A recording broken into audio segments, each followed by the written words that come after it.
icebergs in the sea. One night, the ship hit an iceberg and it made a very big hole.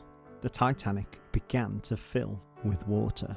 As the Titanic started to sink, people began to get into lifeboats.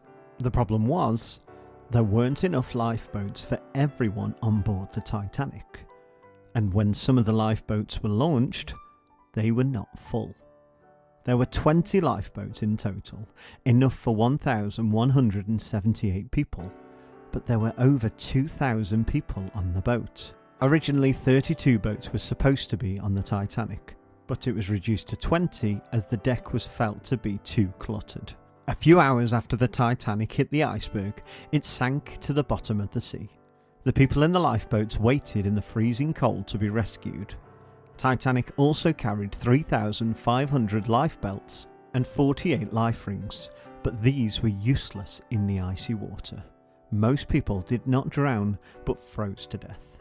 The passengers in the lifeboats were taken to New York in the USA, and the crew were taken to Plymouth in the UK.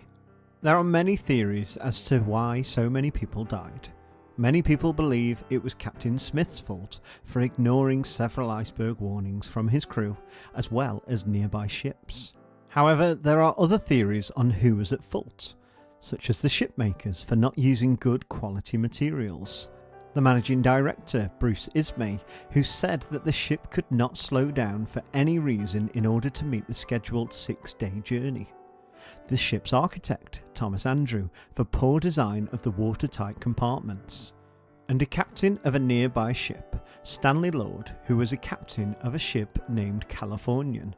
He turned off his radio that night and failed to respond to distress rockets in the sky, concluding that the Titanic was having a party.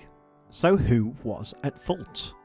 The American inquiry concluded that Captain Smith should have slowed down the speed of the boat in icy weather. However, the British inquiry concluded that keeping up speed in icy weather was common practice. Both inquiries agreed that Captain Stanley Lord of the Californian was at fault.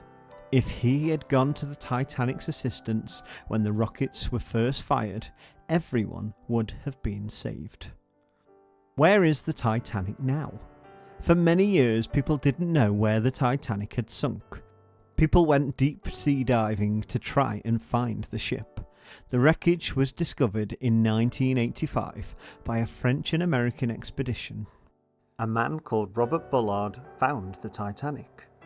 He discovered that the ship had broken in half, nearly 2,000 feet apart. Unfortunately,